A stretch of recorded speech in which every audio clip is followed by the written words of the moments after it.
Mga kapatid, it's Yung Vlogs. Welcome to Zamboanga City.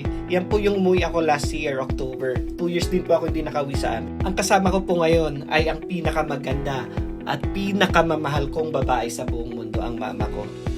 Nagmerienda muna po kami bago kami umuwi ng bahay. Fast forward po tayo. Syempre kung taga Zamboanga ka, alam mo kung nasaan ako ngayon. Yan po ang Limpapa Bridge. Isa sa mga pinakamagandang lugar at pinupuntahan ng mga tao.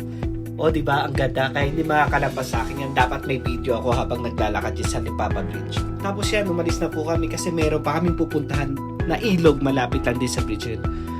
Yan, pumusto ako sa malikod ng sasakyan kasi gusto kong ramdamin yung hangin, ang ganda ng view ng dinadaanan namin. Tapos sobrang nakaka-relax, ang sarap sa mata. Mas lalo ako na-excite doon sa pupuntahan namin. Ang sarap!